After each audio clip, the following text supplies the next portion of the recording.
একটি নিষ্ঠুর বাঘ, একজন ধৈর্যশীল রাজা, একটি ধ্বংস হওয়া রাজ্য এবং আল্লাহর এক অবিশ্বাস্য পরিকল্পনা। এই গল্পটি শুনলে আপনি বুঝবেন কেন আল্লাহ কখনো কখনো সব কিছু কেড়ে নেন এবং কেন তার পরিকল্পনাই সব সময় সেরা। মনোযোগ দিয়ে শুনুন, কারণ এই গল্পের প্রতিটি কথায় আছে আপনার জীবনের শিক্ষা। বহু বছর আগের কথা, আরব উপদ্বীপের এক সমৃদ্ধ রাজ্য ছিল। রাজ্যের নাম আল রাশিদিয়া। পাহাড় ঘেরা সুন্দর এক উপত্যকায় এই রাজ্য। সবুজ বন, মালকোন নদী, উর্বর মাটি, মানুষ সুখে থাকত। রাজ্যের রাজার নাম ছিল মালেক ইবনে সুলাইমান। লম্বা রাজকীয় জুব্বা, মাথায় সোনালি আমামা, কাঁধে সবুজ চাদর, চেহারায় রাজকীয় গাম্ভীর্য, কিন্তু চোখে অসীম দয়া। মালেক ছিলেন শুধু রাজা নন, তিনি ছিলেন একজন মুমিন। প্রতিদিন ফজরের আজানের আগে উঠতেন, তাহাজ্জুদ পড়তেন, প্রজাদের সাথে মসজিদে নামাজ পড়তেন, দরিদ্রদের সাহায্য করতেন, মজলুমের পক্ষে দাঁড়াতেন। রাজ্যের মানুষ তাকে ভালোবাসত, বলতো, আমাদের রাজা আল্লাহর বান্দা, তিনি আছেন বলে আমরা নিরাপদ। কিন্তু সেই সুখ বেশিদিন থাকল না। রাজ্যের পূর্ব পাহাড়ে একটি বিশাল বাঘ ছিল। সাধারণ বাঘ নয়, এটি ছিল অস্বাভাবিক বড়। তার গায়ের রং ছিল কালো, চোখ দুটো ছিল লাল, এবং সে ছিল অত্যন্ত চালাক। রাতের অন্ধকারে গ্রামে ঢুকত, গবাদি পশু মারত, মাঝে মাঝে মানুষও আক্রমণ করত। গ্রামের মানুষেরা ভয়ে কাঁপত। শিশুরা রাতে ঘরের বাইরে যেত না, কৃষকরা মাঠে যেতে ভয় পেত। রাজ্যে আতঙ্ক ছড়িয়ে পড়ল। রাজা মালেক খবর পেলেন। তিনি তার সেরা শিকারীদের পাঠালেন। তারা গেল, কিন্তু বাঘ ধরা পড়ল না। তিনি আরও বড় দল পাঠালেন, তারাও ব্যর্থ হল। বাঘটি যেন অদৃশ্য হয়ে যেত, কিন্তু রাতে আবার আসত, আরও হিংস্রভাবে, আরও নিষ্ঠুরভাবে। রাজা নিজে সিদ্ধান্ত নিলেন, তিনি নিজে শিকারে যাবেন। মন্ত্রীরা বললেন, মহারাজ, এটা বিপজ্জনক, আপনাকে যেতে দেওয়া যাবে না। রাজা বললেন, প্রজারা কষ্ট পাচ্ছে, রাজা ঘরে বসে থাকতে পারেন না, আল্লাহর ওপর ভরসা করে যাব। রাজা মালেক প্রস্তুত হলেন। রাজকীয় সাদা জুব্বা ছেড়ে পরলেন শিকারীর পোশাক, সাদা পাঞ্জাবির ওপর শক্ত চামড়ার বর্ম, মাথায় সাদা পাগড়ি, কোমরে তলোয়ার, হাতে বর্ষা। বের হওয়ার আগে 2 রাকাত নামাজ পড়লেন, দোয়া করলেন, হে আল্লাহ, আমি তোমার নামে বের হচ্ছি, আমার প্রজাদের রক্ষা করো, আমাকে শক্তি দাও, এবং আমার ভরসা শুধু তোমার ওপর। তারপর বের হলেন। পাহাড়ের পথ বেয়ে রাজা ও তার দল উঠতে লাগল। ঘন জঙ্গল, উঁচু পাহাড়, পথ অন্ধকার। রাজার দলে ছিল 50 জন সৈনিক, সবাই অস্ত্রসজ্জিত।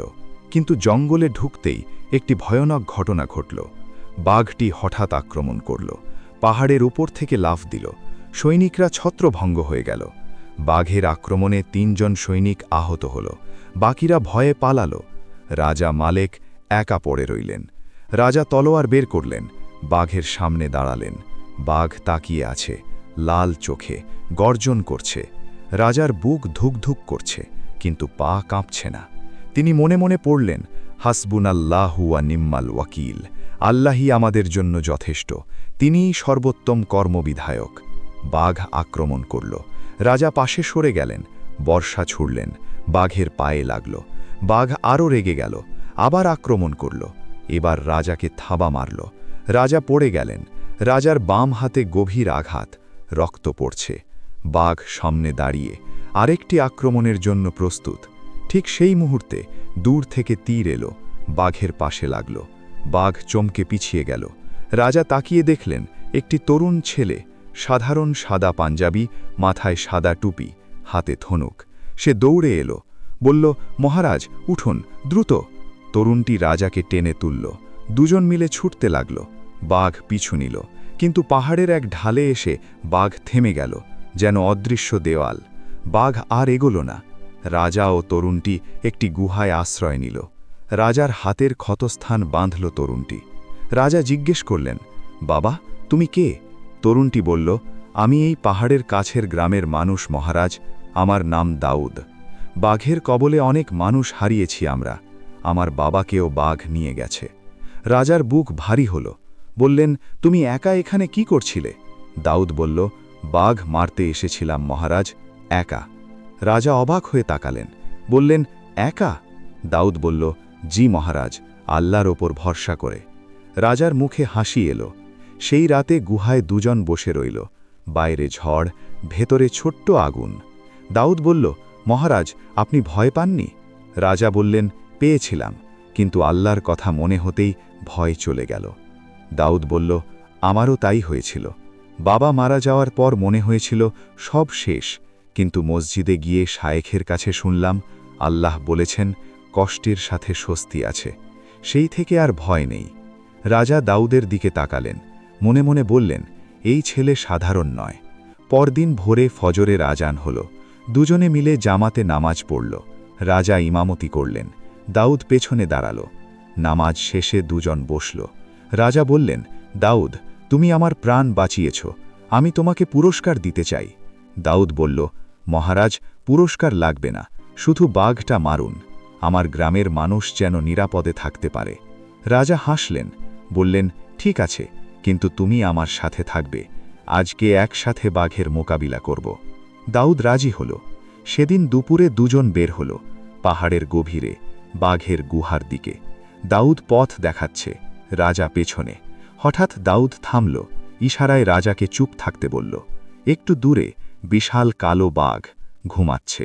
দাউদ ধনুকে তীর লাগাল, লম্বা শ্বাস নিল, মনে মনে বলল, বিসমিল্লাহ। তীর ছাড়ল, সরাসরি বাঘের গলায়। বাঘ লাফিয়ে উঠল। রাজা এগিয়ে গেলেন, তলোয়ার চালালেন। এবার বাঘ পড়ে গেল, আর উঠল না। দুজনে একে অপরের দিকে তাকাল, তারপর দুজনেই সিজদায় পড়ে গেল, পাহাড়ের মাটিতে, পাশাপাশি। একজন রাজা, একজন সাধারণ তরুণ, কিন্তু আল্লাহর সামনে দুজনেই সমান।